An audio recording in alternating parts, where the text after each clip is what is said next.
My name's Amy Vivona, and we live in Southern California, and I have three kids. So our three kids, my oldest is 21 and in college. She's going to be a senior next year. It's kind of crazy to think that I have a almost finished junior in college. And then I have a senior in high school, and his name is Zach. And then Josh here is our 16-year-old.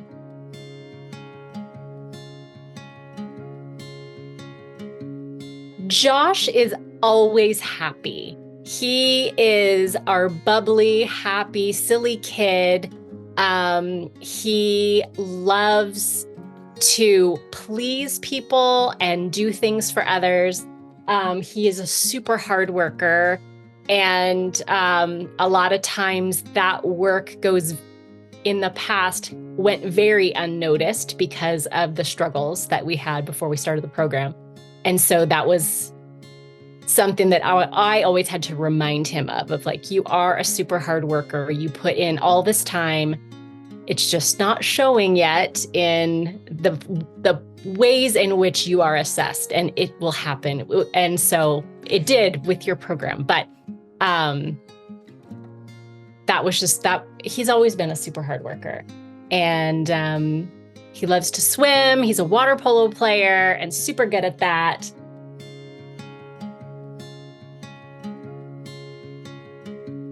Way back in elementary school, Josh struggled, and he struggled way more than most children. And all of his teachers will always say to us, "Oh, the light bulb will go on eventually. Don't worry, just keep him reading. It will be fine. You know, every popcorn kernel doesn't pop all at the same time." You know, all the typical things that elementary teachers tell you. And we believed them, but at the same time, we were like, gosh, like this should not be this hard. Like he's our third kid. We know how this works. It shouldn't be this hard. And as time went on and we got into fifth grade, his fifth grade teacher said, "You know what? I think he has ADHD." And I like completely poo-pooed it. I'm like, he's not bouncing off the walls. He's not aggressive. He's not emotionally dysregulated. Like all the things that I thought ADHD was. He wasn't in all the things that I thought it was. And so I just like poo-pooed the whole thing.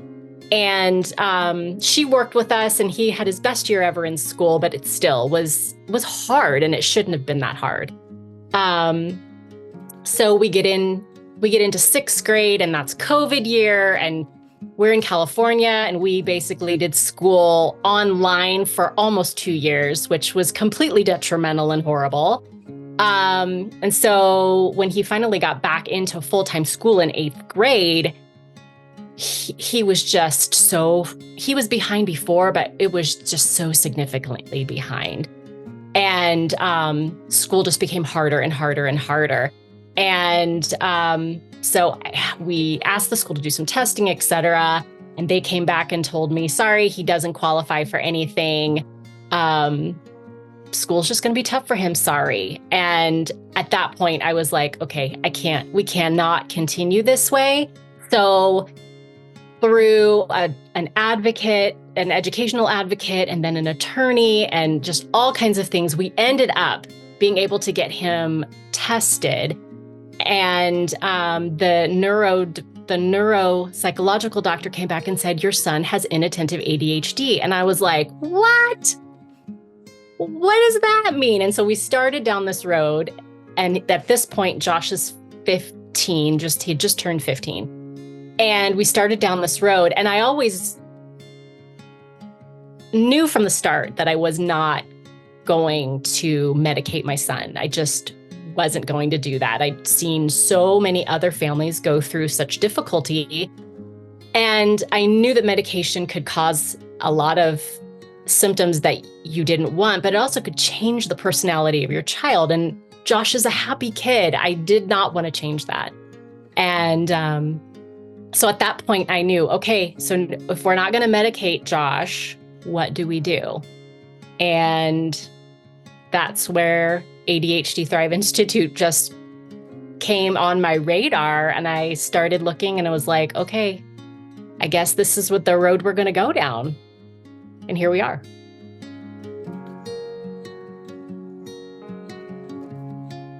we probably started seeing changes about a month in, and not in school, but Josh always ran to the bathroom after every single meal.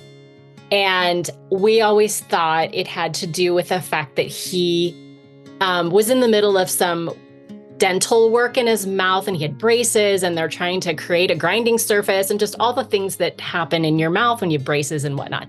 We really thought that that was why he was in the bathroom after every single meal. And we're not talking for 5 minutes. We're talking like 30 minutes, 45 minutes at a time.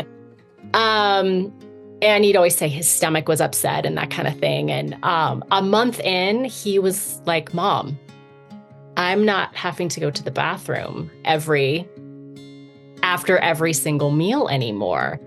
And we were like, holy cow, like this is not because of your mouth this entire time, all through elementary school. And this has been this problem with your gut, which we did not realize. So that was about a month in, and maybe 3 or 4 months in, we noticed that Josh started to put Legos together. Legos were always something that, as an elementary school kid, he despised.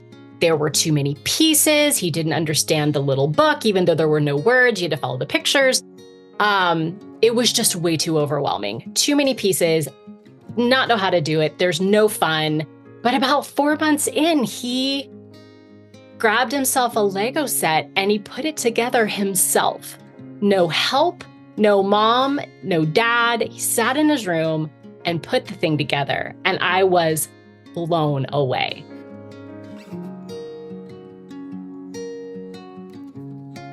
The first semester of his 10th grade year, he had C's and mostly D's.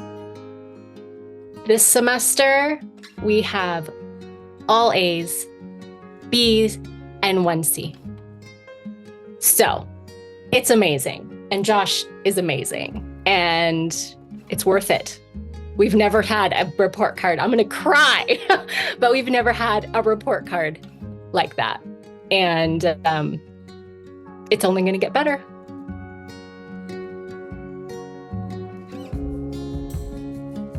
If you are wondering if ADHD Thrive Institute is for you or for your family, I say yes, it is. Can it feel overwhelming at times? Yes. But do you have support through the entire journey? Yes. Can you get your questions answered? Yes. If you make a mistake, is it detrimental? No, because you can fix it. And so jump in, because you're only going to do your child a ginormous favor. If you're in the program already, keep working, keep doing what you're doing. You will see amazing changes in your kid. Your family will only benefit from it.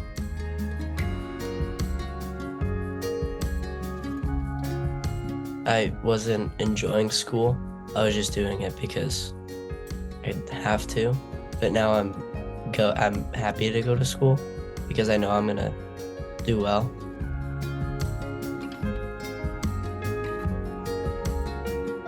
Stick with it and don't veer off the path. Because why? Because it's only gonna slow you down and not help you.